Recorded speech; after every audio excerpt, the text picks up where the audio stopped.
I am with my brother, Rance Russo, who has been with me on the court and in the Keep Shooting subscription since 2020, right? And I have Rance here because I've worked with a lot of people from all ages, but Rance works his butt off, and the transformation that Rance was able to make is crazy. But it's all a testament to him, right? It's all a testament to the work that he does on a day in, day out basis. And I'm sure a lot of you have already seen workouts that I've done with him and everything like that. But we have Rance here today after we just finished the workout, and we're going to talk to him a little bit about the subscription, the value he found out of it, the value he found from it, and what he, why he started and why he continues to go through it. So, 2020, man. 2020. What made you say 2020? Okay, I'm going to go through with this.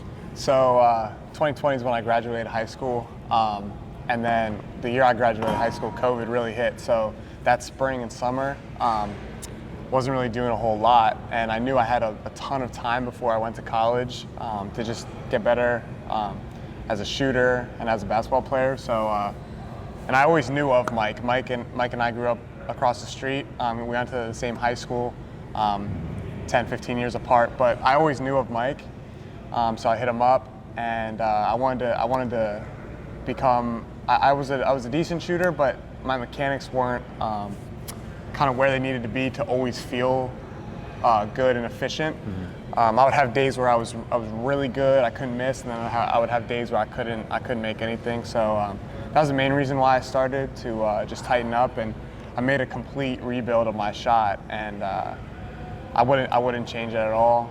It's been fun. I've learned so much, not just as a shooter, but as a person. That's one of the main things I get out of subscription is, and why I stay with it is, it's not just improving as a shooter. Mike helps me improve as a person every time I have a conversation with him, every time I have a workout with him, and things like that. Made me feel good about myself. I wanted to say, like, 2020 happened, and he's, when I say like put in work, there's nothing ever happens by accident, right? And what he said kind of embodies the philosophy now. He said, like, you would go through these streaks where I feel good one day, and then the next day not making as many shots, right? And I think a lot of people have that feeling. And now I've kind of taken on this philosophy of shooting is just about less, right? So in Rance's case, kind of a funky looking shot, right? So he had to be more perfect than not to make shots. And everything was really, if you think like looking back at it, it was just about stripping away all the things that weren't necessary, yeah, and getting him to a point where he's able to repeat at a really high level. You know what I mean? And I remember winter of 2021, right? Yep. He was outside.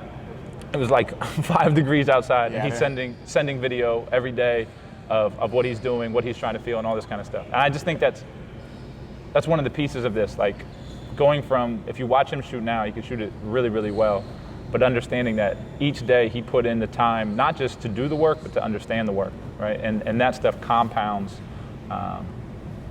immensely over time. If you're there both physically and mentally, I really do think that sky's the limit in terms of what you're able to accomplish as a shooter. I think we all have this ceiling that maybe a lot of us aren't aware of, and I don't even think Rance has come close to his ceiling yet. Yeah, not at all. I think what he's doing, he's still learning, but it's just been, for me, it's been amazing to see you. Yeah. And then you're my mom's favorite player too.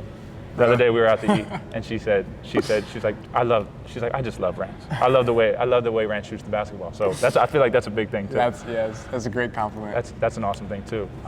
What would you say to anybody thinking about doing it? Like if they want to get into it and they want to change their shot, or they want to maybe try to take things or evolve to the next level, what do you think is the mindset required? Mm-hmm. And what's the output in terms of the work that's put in to be able to do it?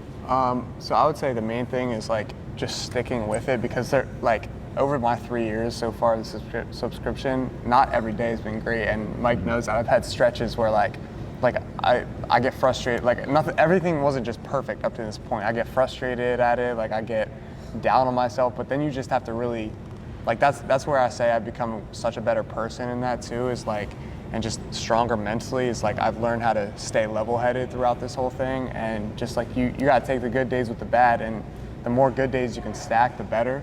The main thing I would say as far as mindset is to just like you get in what you put out. So your output is gonna, like, if you put in the work, you're gonna eventually, it's gonna come to fruition. Mike was talking how I was outside that winter. I didn't have a gym, but I knew what I needed to do was, a gym wasn't required. I needed to just put my mind to it, and maybe if one day I was doing 200 shots not at a basket, that would make me better that day. So it's just day by day and just focusing and listening to Mike. Mike knows what he's talking about. I've had my days where I was like, Mike, what? Like a down in the back of my head, but whatever, seriously, you tell me, just stay at it, and I stay at it, and everything's coming to fruition, honestly. Yeah, I think what is going to be cool is in your conference, I think you're one of the best shooters in your conference by far. Mm-hmm. And I think that, again, I don't even think the conference has seen what you can do yet shooting the basketball. So like even if you look at your numbers, really good numbers, just under 40% from three. Yeah, 39.4. Yeah, right? But like volume, people chasing you off the line, like it's way different when you're the guy, all that kind of stuff. But I just think where you're going to get to these last 2 years, I'm just excited to watch it all come together. But yeah, I think Rance is just a great example of what can happen, you know, if you really do dedicate yourself to it. And it's as much about you mentally being ready for it as anything else, right? It's one of those things, if you don't buy in mentally, I don't care how hard you work, you're not going to see the results, right? So you can't just have the work with no belief, just like you can't have the belief with no work. You need the belief and the work to come together, and then you kind of write your own story after that. So thanks, brother. Of course. Appreciate you, man.